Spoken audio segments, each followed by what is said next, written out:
As again, two-thirds would be required to convict.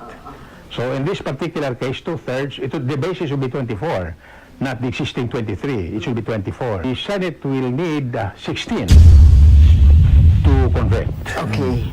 In other words, since there are now 23, the vote of 7 would be enough for acquittal.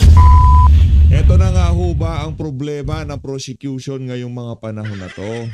None other than former Chief Justice Hilario David na ho ang nagsabi.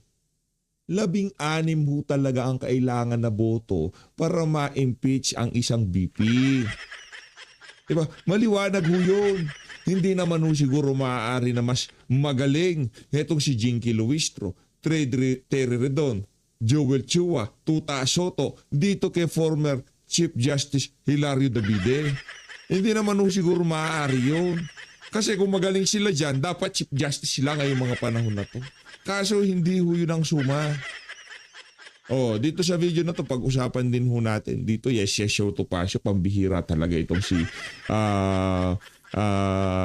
Joel Villanueva. Ayaw ho talaga siyang tantanan ng ating mga kababayan sa mundo ng social media. Nasaktan kasi yung mga kasama natin dito sa PH Update, yung mga kasamahan nila sa GIL, doon sa ginawa niya na yon. Kaya talagang hindi rin naman ho natin sila masisisi. Pero bago yan, isang like at isang subscribe. Masaya na ho tayo dyan. At sa mga gusto sumali sa ating community, yung join button, nandiyan lang ho sa baba. Unahin na ho muna natin itong kay former Chief Justice and one of the framers of the 1987 Constitution, CJ Hilario David. Hindi naman siguro pwede. Diba? Hindi pwede na mas magaling yung mga loading na yan dito kay former Chief Justice. Hindi naman pwedeng magaling si Mel Santa Maria dyan. Diba? Kasi kung magaling si Mel Santa Maria, hindi dapat siya dean. Dapat Chief Justice siya o di naman kaya Associate Justice siya. Kaso din lang siya na madaldal na di umano. Kaya pakinggan na lang. Ito. Nagulat pa nga itong si Aling Winnie dito. Panoorin mo natin. As again, two-thirds would be required to convict. Nako. So in this particular case, two-thirds, the basis will be 24, not the existing 23. It should Nako, yari.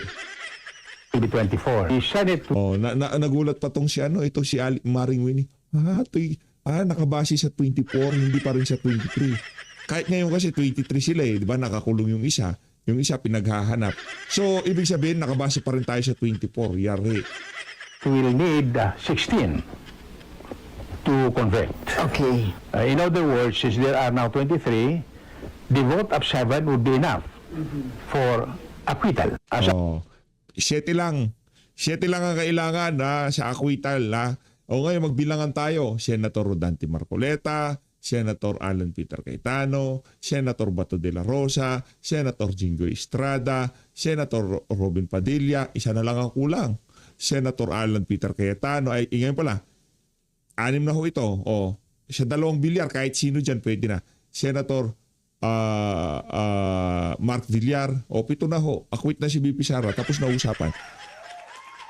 Kasi yung hindi pagboto dahil nakakulong ho, pinaghahanap na yung mga panahon na to, consider na ho yun, hindi bilang para sa convict. Automatic na yon, acquit na yon. Diba? Hindi ka boboto eh. So kung hindi ka boboto, hindi siya convict. Ngayon kung pupunta ka doon, boboto ka para i-acquit si BP Sara, ganun din kalalabasan niya. Etong si Jinggoy at si Bato, kahit magpakita sila doon, sigurado at akwita lang hatol nila. Kung hindi sila magpunta, hindi sila makaboto in favor o against, automatic acquittal sila. Abstain, acquittal pa rin yan. O so ano po pinag-uusapan natin dito? Magsiuwian na tayo. Ulitin mo natin ang dire-diretso. should be 24. Dire-diretso ha. As again, two-thirds would be required to convict. So in this particular case, two-thirds, the basis will be 24, not the existing 23. It should be 24. The Senate will need 16 to convict. Okay. In other words, since there are now 23, the vote of 7 would be enough for acquittal. As again, Maliwanag ha. 7, acquittal. 16, conviction. Wala nang mas kaklaro pa doon. Ngayon, pagka pinagpilitan pa na, hindi. 15, 14. Ay, 15, 14, ano na yan, pwede si BP Sara. Hindi. Hindi naman pwedeng ang Chief Justice natin noon at Chief Justice natin ngayon, hindi parehas sa sinasabi. Dahil ika nga, nag-iilangan naman kontrahin ni Gismundo tong si Davide, di ba? Parehas kayong Chief Justice at parehas yung binasa sa haligang batas. At sigurado tayo, hindi kayo makakarating sa pinaroroonan nyo na yan kung hindi nyo, ika nga, meron kayong kabayas-bayas sa inyong mga balat. Pero ngayong Korte Suprema natin, kitang-kita naman. No? Dito tayo. Kay Attorney Ferdy Topacio. Yes, show. Topacio. Game. Opo. Kasi, yung iba, nagtatanong sa akin bilang isang political observer. Hindi ko naman sasabing analyst. Analyst. So, Kasi, ay, hindi naman tayo analyst dito. Tayo nga, political miron. Ayan, mga miron. Ganyan ako. Panood-nood lang. hindi naman po tayo talagang batikang analyst na katulad ng iba. Yung iba talaga, analyst eh. Oh. Aray mo. Tulad ni Richard Hayder yan. Anyway, ibahin na natin yan. Ano? Okay. Sabi nila, bakit daw si Win Gatchalian ang parang namaniobra ng majority sa tulong ng Malacanang para maging Senate President? Okay, ito ang aking analysis dyan. Ito ay base hindi lamang sa haka-haka, kundi sa fact na matagal ko na pong kaibigan ang tatay ni Win Gatchalian. At yung bawat takbo sa Senado ni Win Gatchalian ay tinulungan po natin yan mula sa pool pa lamang, yung una pa lamang. Ano? At even before that, ay nakakasama ko na si Win Gatchalian nung congressman pa lamang po siya. Yan. Medyo close po kami niyan. Kaya ito po ang aking unbiased at walang kulay ng politikang analysis. Okay? Yan. Unang-una po, ang premise natin, si Win Gatchalian po ay talagang may ambisyon yan na maging Pangulo ng Pilipinas. At eto I wish to emphasize, wala naman pong masama na mag-ambisyon na maging Pangulo ng Pilipinas kung talagang ang kagustuhan mo lamang naman ay maglingkod sa bayan. Wala pong masama ron. Marami naman pong nag-aambisyon sa Posisyon na yan. pagkapangulo ng Pilipinas. Okay. At in fairness sa mga Gatchalian, hindi lamang si Win, kundi si Secretary Rex at si Mayor Wesley na sila po ay naglingkod na rin in several other capacities. Naging mayor, naging congressman pa, lipat-lipat sila ng pwesto. Wala naman pong masasabing bahid ng corruption sa kanila. At kung meron man noon na sila ay nasangkot, ay na-clear naman po ang kanilang pangalan. So wala pong masama ha. I wish to repeat, wala pong masamang mag-ambisyon ng Pangulo. Alam nyo, maraming mga bata di ba? Pagka lumalaki pa lang, sinasabi ng mga magulang nila, eto sana maging presidente ng Pilipinas, lalo na kung medyo bibo, di ba? Yes, Wala yes. pong masama. Di ba? Wala Okay. yung sama. Kaya lamang po, of course, because of political exigencies, yung paiba-ibang sitwasyon. Di ba? So, naging congressman si Win, naging mayor, ngayon naging senador, maganda naman ang ranking niya bilang senador, maganda naman ang trabaho niya, focused, dedicated. Siyempre, lahat naman ng senador, actually, ito, wala namang masamang sabihin, halos lahat ng senador, meron niyang tinitingnan niyan kung paano makadiskarte na baka sakali na maging Pangulo. Bakit? Sapagkat kapag senador ka, hinalal ka ng buong bayan, ng buong bansa, di ba? Yes. Hindi ka tulad ng gobernador, di ba? Doon ka lamang sa probinsya mo. Yung congressman, doon ka lamang sa distrito mo. Yes. O mayor, syempre, doon ka sa bayan mo, etc. Kaya alam nyo, nagulat nga ako nung kay Pangulong Duterte, mayor, naging Pangulo. Ang mayor ng Maynila nga, pinaka malaki. At well, hindi na ngayon pinakamalaki in terms of population. Iba na yatang lungsod, Quezon City na yata o whatever, yung mayor ng Maynila, walang mayor ng Maynila na naging pangulo. Parang sumpa yata yung pagiging mayor ng Maynila. Parang nangarap lang. Oo, nag-umpisa yan, as far as I can remember, kay Villegas. Yan. Nag-ambisyon niyang maging presidente. Meron pang jingle yan, natatandaan ko nung bata ko. Kay Villegas, kami. Kay Villegas. Talaga? Kay Villegas, kaming lahat. Bago meron doong, he's the man that we want president of our land. Kay Villegas, kaming lahat yon. Hindi naging pangulo. Si Lacson, hindi si Ping ha. Opo. Yung si Mayor Arsenio Lacson. Yun ang tatay ni Mangga. Yon. Kaya lang namatay. Di ba? Biglang namatay sa Hindi pa Shelbourne rin. Hotel. Sabi nga nila, died in action. Ewan ko kung anong ibig sabihin nung died in action, ano? Pero iwanan na natin yan. Chismis. Died in action. Sinong ka-action? Sinong kasama niya na umaati ka bunun? Attorney Ferdy. Died in Yan ay chismis. Okay. O, si Mayor Lim, tumakbong presidente, di ba? Natalo. Mayor Walay ng Maynila. Si Isko Moreno, Talo. tumakbong presidente, natalo. walay din. Okay, anyway, balik tayo kay Senator Win. Maayos namang tao si Win Gatchalian. Yeah. Wala namang bahid ng korupsyon. Hindi naman sinasabing tumanggap ng maleta o kahit anumang pakinabang sa gobyerno. Gustong magpresidente. Ngunit, yun nga, sabi ko, nagkakaiba-iba ang political situation. Pumasok ang mga Duterte, di ba?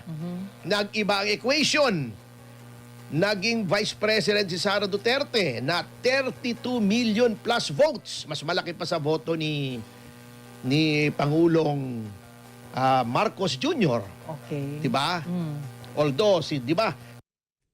Sabi nila sa kasaysayan daw ng Pilipinas, si Pangulong Marcos Jr. ang may pinakamalaking boto. Hindi. Boto, 'di ba? Ayan. 31 million Oh. Boto. Ano man sabi ko? Maling diksyon. Hindi, siyempre medyo minsan Bisaya, nasasamid tayo Nasasamid. Naaano lang. Ito naman si Mami. O, pinakamalaking boto. Ayan na. Anyway, yun. Siyempre gusto pa rin niya, tinitingnan niya ang sitwasyon at kapag nakakausap ko nga si William, na matagal-matagal ko nang kaibigan, more than 25 years. Oh, grabe. Laging sinasabi, maganda ang record ni Win at saka magaling yan. May training sa education, sa achievement, pwedeng-pwede. At I agree. Pwede naman talaga. Kanya lang, siyempre, ang Pangulo po is a question of nationwide popularity. Yeah. By the way, ang aga naman, happy 1K viewers agad. Wow. Palakpakan, Thank mga you. kasama. Yes. Malakas. In fairness ha, itong programa na to ni Attorney Ferdy Topacio, malakas ho siya. Thank you po sa inyo lahat. Okay. So, gusto magpangulo. Kaso mo nga, ayan, sa 2028, kasi graduate na siya ng 2028, di ba ga? Opo. Yes, Oo. yes. Ang frontrunner, siyempre, ay si Sara Duterte. Ngayon, fast forward dito sa kaguluhan sa Senado. Di ba si Tito Sen nga ang Senate President. Opo. Bago nagkaroon ng shake-up na kapasok yung majority ng 13 na grupo ni Senator Cayetano na naging SP nga si Senator Cayetano. Ngayon, in the shuffle ng gulo, yung controversy, sinabi nila, di ba, biglang lumitaw, si Senator Win Gatchalian ang mukhang acceptable to all. At talaga naman, si Tito Sen kasi medyo polarizing, yung kanyang stand doon sa impeachment, na sabi niya, di ba, kung ano-anong sinasabi na pwede daw hindi sundin, etc., etc., legal luminary, chuchu-chuchu, One Ball University, naghanap sila ng ibang kandidato. Ngayon, ang move dyan, siguro, politically motivated ay ganito. Tingin ko lang. Ito, ano na po ito, conjecture o ano lang to, yung haka-haka. Parang Elvis Presley, di ba? Haka-haka burning love. O, di ba? Haka-haka burning love. Ganon. Ayan, sige na. Ang tingin ko, kung ang Senate President ay si Win Gatchalian at magkakaroon ng impeachment trial at somehow mapupull off nila na ma-convict si Vice President Sara Duterte. Siyempre, pag convicted ka sa Senate impeachment trial, matatanggal ka sa pwesto, hahanap sila ng kapalit ngayon na Vice Presidente. Oh. At ang laging next in line, kasi ang line of succession, halimbawa, may mangyari sa presidente, kahit sinong presidente, hindi natin sinasabing gusto Opo. nating may mangyari kay Pangulong Marcos Jr. Meron Ha? agad-agad. O, halimbawa, Okay. kahit sinong presidente, halimbawa si President A, may nangyari sa kanya, ang papalit ay si Vice President B. Pag may nangyari naman kay Vice President B, halimbawa, sabay silang may nangyari sa kanila, Opo. ang papalit po ay Senate President, then Speaker of the House. Yan, okay? Yun na yun. Baka ang kanilang diskarte ay kung mapapatalsik nila si Vice President Sara Duterte at maghahanap ng kapalit bilang Vice Presidente ay logical choice yung Senate President because kahit constitutionally speaking, yung Senate President ang next in line. Ayun. Yan. Baka yun ang diskarte ng grupo ni Senator o now Senate President Win Gatchalian. Ayun. Baka lang naman, hindi ko po sinasabing ito'y totoo. Ito po ay analysis lang. Kasi di ba sabi naman natin, ang opinion ay parang ilong. Lahat ng tao may ilong. Pwera lang si Jay Tariela. Meron din naman, kaya lang kalat Aray lang. mo. Ayun. Oo, di ba? Oo. Sabog eh. So, Alala. pero totoo kaya yun yung sinasabi natin palagi na kaya daw si Jay Tariela ay malakas kay BBM. Aha. Taga Sarat, Ilocos Norte, kababayan daw. Ay, syempre. Taga ron eh. Sarap Oo. siya, di ba? Ay, Anyway, sorry po. so yun po ang tingin ng iba na analysis ko na sineshare ko sa mga iba ng mga kaibigan natin pag nag-uusap-usap tayo na baka ganun ang diskarte. Kung Vice President ka nga naman, di ba? Di ikaw ang logical successor na sa presidente. Yun. Lalong-lalo na kung ang administrasyon ay walang matibay na pambato sa 2028. Kasi kita mo, sino ba yung mga pumuposisyon? Ha? Si Risa Ontiveros, ang gustong-gusto. Gustong-gusto. Mahina po ang suporta. At saka, si Risa Ontiveros, controversial din. Polarizing din si Risa Ontiveros. May mga taong gustong-gusto sa kanya, kung konti lang, mas marami ayaw sa kanya. Okay. Wala, sino pa? Si Raffy Tulfo, ayaw naman. Sinabi na, hindi ako tatakbo. At tingin ko, sincero, si paring Raffy na hindi talaga tatakbo. O sino pang mga posibilidad? Si ano? Sino pang nakikita mo na pambato? May narinig ako, John Vic Remulla, gusto rin magpresidente. Hindi yata uubrat. Medyo marami rin controversy. Nakipagtulakan pa. Oo. Yun lang, Alam pero nyo, narinig ko eh. ayaw ng mga taong ganyan eh. Si John Vic Remulla, tulak eh. Tulak. Tulak. Ay, nanunulak! Hindi tulak yung ano, hindi tulak na droga. Oo. Ayun pala. Okay. Tulak kasi di ba nakita, tinutulak niya palabas yung mga Marines. Di ba? Pipigil niya. Tinutulak nga, Tulak nakipagtulakan. talaga. Di ba? Ayun. Kaya lang hindi siya Bawal umubra kay... yun. Oo, hindi siya... Bawal manulak. hindi siya umubra kay Kwan eh. Kay Robin. Ang lakas pala ni Robin. Robin, no? Oh, actually, yung babae yatang security ni Robin ang tumulak sa kanya, hindi ba? Ganon. Oh, di ba? Ganon kalakas, no? Oo, kaya yun ang nangyari. Akala ko yung ate ni Alan Peter. Ganun. Oh, yung malakas din yun, ha? Oo, Pero parang... kasi siya yung ano, sumusunod. Hindi, nag-ano yun, no? Nagka-marathon yun. Ayun. Anyway, Malakas yun din po yun. ang aming analysis na galawan dito sa ating politika. Ayan. Ngayong, oo, yes, yes. Ano na? Oo, 1.6K. happy 1.6K na. Yan. Oo. Hi. Ngayon, Grabe. Opo. ito ang isang, napunta na rin tayo sa impeachment trial, ano? Merong amendment doon sa rules ng impeachment na nagsasabing, kasi nakalagay sa konstitusyon, kapag ang Pangulo ng Pilipinas ay on trial sa impeachment court, ang Chief Justice ng Korte Suprema ang presiding officer. Pero pag iba, lower officials, wala pong nakalagay sa konstitusyon. Okay. Pero may rules ng Senate, internal rules, na presiding officer ang Senate President. Pero inamyendahan na po yan. Noong nag-rump session, yung dating minority na walang quorum na naging majority na ngayon, Opo. na inamyendahan nila yan, sinabi nilang ihahalal ng impeachment court ang kanilang presiding officer. At ang lumilitaw nga pong pangalan ay si Cheese Escudero. Ayun. Well, okay naman yan, okay yan. Ako, para sa akin, basta abogado na Okay. mag-preside dyan, talagang imposible po na hindi abogado o maging presiding officer pag impeachment court sapagkat marami pong questions of law dyan na hindi po talaga pwedeng pagdesisyonan ng Senate President kapag hindi siya abogado. At Yun.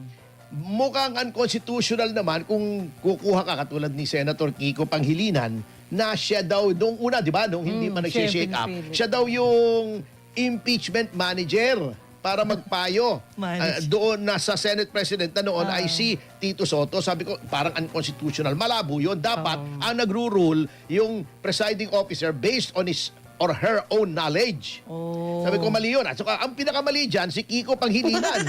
Bakit? Kayong ko yun eh. O, di ba? Ah. Hindi naman, hindi sa ayoko nang minsan na nunumbat o na namimintas ng aking kapwa abogado. Pero mahina pong talaga. Ay Si Senator Lacson, paano? Di naman abogado si Senator Lacson eh. Hindi kasama kung sa gusto niya usapan. magpresidente siya. Ay wala naman, di ba? Tumakbo na nga yan. Oo. Tumakbo ng presidente. Wala nang chance. Di ba? Natalo na. Pwede naman. Lahat na po naman ng tao, basta nasa edad ka, natural born Filipino ka, able to read and write, nasa konstitusyon naman po Yeah. ang kwalifikasyon sa pagiging Pangulo. Ayun. Basta meron ka noon, kahit nga ako pwede akong tumakbo kung gusto ko. Kaya lang, bakit? Di keng ko yung mangyayari. At naman ako tatakbong presidente. Di olats ako. Oy, Oo. grabe. Di ba? Anyway, Aha. babalik tayo sa impeachment. Okay naman po yon na mag-elect ang impeachment court ng kanyang sariling presiding officer. Kung yun ang rules. Kasi binibigyan naman ng saligang batas ang Senado ng kapangyarihan na gumawa ng sarili niyang rules sa impeachment. Ngunit, yung manner, yung proseso sa pag-amyenda ng rules ng impeachment court ang medyo para sa akin ay questionable. Para sa akin po, anyway, majority na naman sila para wala nang maging question, ay dapat po ay pagkaupo na nila bilang impeachment court, pag-constitute na ng Senado bilang impeachment court, doon na pa nila iamyendahan ang rules on impeachment. Kasi para sa akin, opinion ko lang naman ito, iba kasi yung Senado as a legislative body bilang Senado as an impeachment court. Kaya nga may Ayun. sariling sumpa yun eh. At saka kita mo, pagka sila impeachment court, naka-robe sila. Meaning to say, they are discharging, well, not totally judicial functions, pero parang quasi-judicial. Bagat sinasabi mong political ang impeachment o sui generis o walang katulad. Hindi siya korte, hindi siya piskal, hindi siya kung ano pa man, it's something that's unique. Walang kaparis. Yan, oo. Ganun pa man, siya ay hukuman pa rin with all the powers of the court, of a court, di ba? May jurisdiction, merong rules of procedure, suppletory pa nga yung rules of court, may rules on evidence, may order, may presiding officer, may mga senator judges, merong mga testimonya, may powers of contempt, may subpoena powers, etc., etc., Pero- etc. Yeah. If that will happen, kawawa ang taong bayan. Bakit? Kasi si Sara nga ang gusto nila tapos pipilit natin yung ayaw nila. Yun, ibang usapan Oo. na naman yun. Yun ang Oo. problema. Hindi. Well, ibang usapan yun kasi talagang may proseso naman talaga for impeachment. Oo. Ang sinasabi ko lang, isaayos sana nila. Alam nyo, para sa akin, kaya pinilit na nila ng special session na nagsinungaling na naman ang Pangulo sa atin na sinasabi niya, oy, ako'y tumatawag ng special session kasi gusto kong gawin ito, gusto kong gawin ito, gusto kong dapat talakayin yung ganitong bill, di ba? Oo. Kang special session kasi, di ba, adjourned ang ating lehislatura sa ngayon. Pag nagtawag ng special session ang Pangulo, siya ang nagbibigay ng dahilan, gusto kong gawin ito, gusto kong gawin. Alam niyo, may mga dahilan na inilagay doon ng Pangulo sa pagtawag niya sa special session. Ano naging dahilan? Hindi, may sinasabi siyang gusto daw niyang ipasa itong mga ganitong bill, etc. Wala namang naipasa eh. Yun nga. Wala namang ginawa. Ginawa lang talagang excuse para mag-reconvene ang Senado habang ito ay adjourn at magkaroon para mabigyang saysay yung pagtawid ni Senator Joel Villanueva. Yan. Kaya yun ang nangyari dyan. Oh. Niloko pa tayo eh. Palagi na lamang tayo niloloko nitong administrasyon na to. Walang tigil na pagsisinungaling at pangloloko. Pero attorney, pag ganyang niloko tayo, ibig sabihin, considered sila? Di ba, niloko tayo. Alam natin niloko tayo. So what will happen to that? Ay, hindi. Yun ang ginawa nilang excuse at nag-session naman at nag-reorganize. O, di ba? Yun na talaga yun. That's it. Pansit, kumbaga. That's bad. That's bad. Oo. At ang katulad ng sinasabi ko, ang lagi po nang nakakalimutan tuloy na ating dapat tuunan ng pansin yung number 1, yung tinatawag na floodgate. Yung flood control Flood scandal. control. Wala Alam nyo, na. hindi, binubura nila yon kasi nakaturo yung mga daliri ng mga kababayan natin direkta sa Malacanang at sa mga kaalyado ng Malacanang, kaya pilit nilang binubura. Pero mark my words pagkatapos ng ilang buwan, maaalala na naman yan ng ating mga kababayan. Bakit? Pag minalunod. Iyon! Pag nagkaroon ng Ayun, tag-ulan, dyan naman tayo nagre-react sigurado, yan, lalabas at lalabas na naman yan. Pag nagguba ang mga bahay, Pag wala na bumaha, naman, paulit-ulit. lumubog ang mga sasakyan, lumubog ang mga bahay, umabot ang baha ng hanggang Pag bubong. nangamatay na tayong Iyon, lahat. maaalala na naman yan. Kaya kawawa kayong nasa administrasyon. Hindi basta-basta malilimutan yan sapagkat ang paalala niyan ay tuwing tagbagyo at tag-ulan. Yeah. Yan. Yung mga apektadong tao, galit na galit. Ngayong medyo Yan. tagaraw, yan, baka pwede niyong takpan. Medyo cool pa, O cool. bagamat yung ating Korte Suprema ay tuloy sa paglilitis niyan. At eto nga, di ba sabi ko kahapon, talagang inutusan na ng Korte Suprema na ipaliwanag kung paano nasingitan ng 500 billion Oh, yung General Appropriations Fund ng 2024 na yan po ay dinala sa hukuma na unconstitutional. Pinaliliwanag na po doon sa BICAM. Bigyan nyo kami ng dokumento. Bakit nyo nadagdagan ng 500 billion? Yun po ang ninakaw, yung Yun 500 ang billion hukayin na yun. ninyo. Oo. Para hindi naman mukha tayong Tangi A. Bukod pa yun sa PhilHealth na Oo. kinuha nila, yung 60 Yun pa billion. yun. Bukod pa yun sa DOH na mga Puro skandalo. unexplained. Lahat meron. Pati Department of Agriculture, Yeah. ang daming mga unliquidated, bilyon-bilyon po, daan-daang bilyon ang ninanakaw. Baka nakakalimutan natin. Sana po ay wag nating kalimutan yon sapagkat yun po talaga ang pinaka-issue. Ayan. Pero attorney, time check muna tayo. Opo! Okay, viewers, mga kasama. At yun nga ang pinag-uusapan natin. Di ba kahapon pinag-uusapan natin ang sama ng ating ekonomiya. 76 ba? 78% ng ating mga negosyante gusto nang lumaya sa Pilipinas. Oh. Eto, Masakit di ba, yan, noon masakit nagre-reklamo tayo yung Opo. mga kabataan, katulad noon, di ba si Taylor Swift, Yeah. ayaw mag-concert dito. Noon sabi magko-concert daw dito, pero Nagbago na. pinili sa Singapore. At ito, walang biro ito, mga report talaga, halos lumindol sa Singapore. Sa dami. Hindi, sa dami ng tao talagang gumagalaw sa bigat ng Wow. tao, sa dami. Can you imagine? Dapat sa kung atin yun no? Oo, yung atin, hindi yung, baka sabihin nila, ang arte naman natin, pati ba naman concert, ini-issue natin. Hindi po yung Hindi. concert ni Taylor Swift ang issue dyan, mga kababayan. Ang issue po dyan, yung dadalhin na mga negosyo doon in the form of Ayan. tourism. Ilang, ito walang biro Opo. halos 100,000 pumunta sa Singapore para lamang sa concert na yon. Yes. Di pumunta roon, siyempre kumain yun doon, nag-hotel, di ba? O nagtangkilik ng restaurant, bumili ng souvenir. Yan. Yun po ay nakakatulong sa ekonomiya. Correct. Oo. Ang dami pong mga malalaking artists na ayaw pumunta rito. Yung The Weeknd, kilala mo yung The Weeknd? Yung naging jowa ni Selena Gomez. Oh. Yung Call Out My Name, Call Out My Name. Hindi ko maintindihan ang pinagsasabi eh. Kinain na. Yung, di ba? The Weeknd ayaw. Yung BTS. Ayan. Yung BTS, may comeback concert sila. Opo. Mm. Ibig sabihin, yung opportunity supposedly sa ating Oo. pupunta, nawawala Nawawala. lahat yan. At may dahilan po dyan eh. At mamaya, sa pagbabalik natin, tatalakayin natin. Ngunit, alam nyo, yan ang sinasabi ko. Dahil po ang ating gobyerno, Aha. ang inaatupag ay puro pagnanakaw. Puro power play, di ba? Oh. Puro panggigipit ng mga kritiko. Katulad yan, lumulutang-lutang na, di ba? Pagka-aresto Opo. ni Senator Jinggoy, di ba? May kaso daw si Joel Villanueva, parang ang ugong-ugong, ha? Ang takot. Oo. Ang, di ba, may rumors na pinanakot daw yung Ginamit, kaso, di umano, ginamit. na plumber. Ngayon, Opo.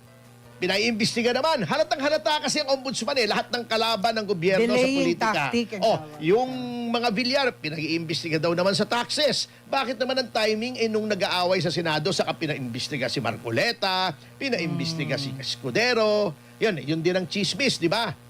Sa Escudero, kaya daw lumipat dahil pinanakot din yung mga kaso ni Escudero. Yan ang nangyayari rito dahil puro pamumulitika, puro impeachment ay sumasama ang ating ekonomiya. Yun. Natatakot yung mga taong pumunta rito, mataas ang kuryente. Tayo palang pinakamataas Opo. na presyo Noon pa. ng kuryente. Noon Oo. pa. Kaya yung mga industriya umaalis dito. Mataas ang presyo ng mga produktong petrolyo. Tayo rin pala ang pinakamataas, ha? Opo. Sa ASEAN. At yung labor unrest kasi, yung mga komunista, yung mga makakaliwa, lagi nang gugulo sa pamamagitan.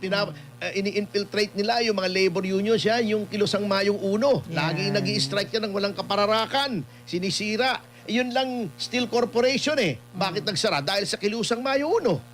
Yun ang huling integrated steel mill dito sa Pilipinas. Ngayon, wala nang gumagawa ng bakal dito. Depende tayo sa China para sa bakal natin. Paano lalago ang industriya natin kung walang bakal? Anyway, magbabalik po tayo sa diskusyon na yan, ha? At magpapatuloy ang ating pag-aaral sa pagbabalik ng Yes, Yes, Show, Topacio. By the way, Okay. ito yung sinasabi natin, di ba kanina dinidiscuss natin na dapat yung presiding officer ay abogado. Yes. For at least for the impeachment trial, ha? Hindi Yes. naman natin sinasabing sa lahat ng pagkakataon. Pag legislature o legislative work, Opo. pwede namang hindi abogado, wala namang problema. Marami namang magagaling na mga Senate presidents na hindi abogado. Although, yung mga talagang distinguished sina Nene Pimentel, Yes. Jovito Salonga, Ernesto Maceda, Juan Ponce Enrile. Kahit si Richard Gordon nung una, maayos yan eh. Ewan ko kung bakit tumanda, naging ulyanin yata. Oo.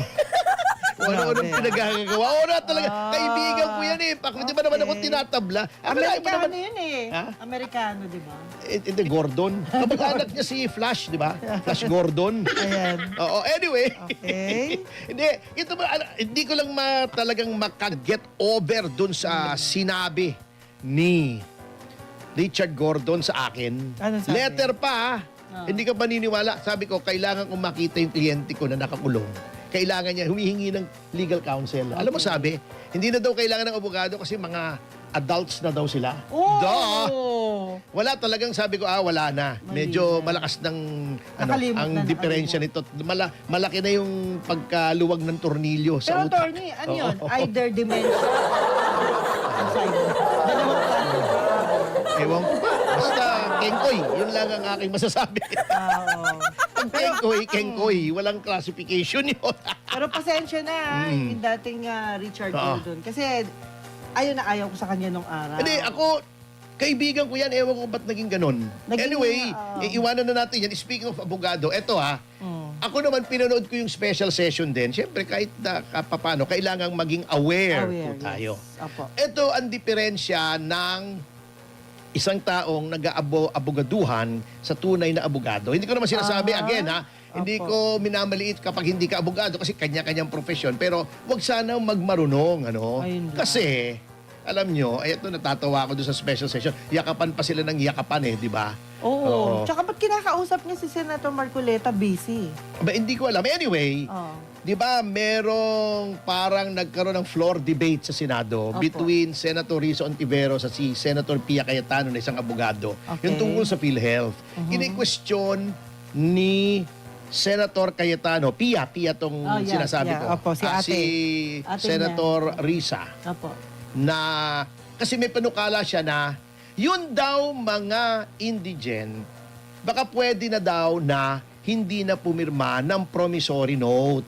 Kasi sa ospital. Kasi di ba minsan pag hindi ka nakakabayad, di ba bawal namang wag kang i-release hanggang hindi ka nakakabayad, bawal na po sa ilalim ng Oo. batas yan Hindi ka na pwedeng hostage. Yes, oo. Natatandaan ko tuloy noong, di ba nung nakakulong si Senator Laila de Lima. Opo. Di ba may nagtangkang tumakas na bilanggo pumasok doon sa selda ni Senador Laila de Lima. Okay. Oh, biglang pumasok doon. Oh, Napasigaw ano si nangyari? Senator Laila de Lima. Ay!